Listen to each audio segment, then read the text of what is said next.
আসসালামু আলাইকুম রহমতুল্লাহি ওয়া বারাকাতুহু। বরাবরের মতো আমি বিপ্লব আপনাদের মাঝে নতুন একটা ভিডিও নিয়ে হাজির। তো আজকে আমি আসছি আমার এই কমিউনিটি প্রজেক্টে। তো কিছুদিন আগে একটা ভিডিও দিয়েছিলাম আপনাদের। অনেকেই বলছেন যে এই কলমি শাক এতদিন রাখা যায় না। অনেক ভাই কমেন্ট করছেন যে এই কলমি শাক কোন পর্যন্ত আমার দিচ্ছেন যে এতদিন রাখা যায় না।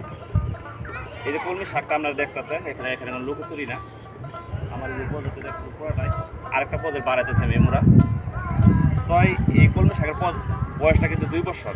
অনেকে হয়তো বিশ্বাস করতেও পারেন, নাও করতে পারেন।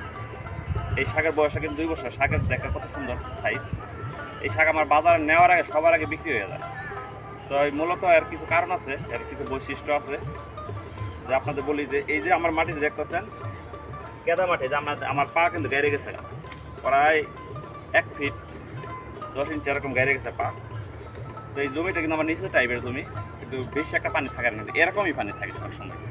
অথবা পেনা, এই যে পেনা আছে, এই পেনাও কিন্তু মূলত একটা সারের কাজ করে। এই পেনা কিন্তু বেশি দিন টিকে না, কিছুদিন পর এই পেনাটা আবার জন্ম হয় আবার মারাও যায়। এই পেনাটা প্রচুর পরিমাণে সারের কাজ করে। তো যাদের জন্য নিচু জমি আছে তারা কিন্তু দীর্ঘ সময় চাষটা করতে পারবেন। তো মূলত আমার এটা বয়স 2 বছর।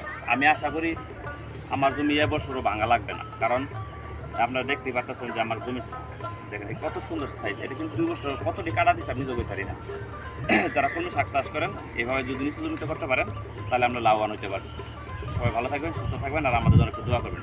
আসসালামু আলাইকুম রহমতুল্লাহি ওয়া বারাকাতুহু।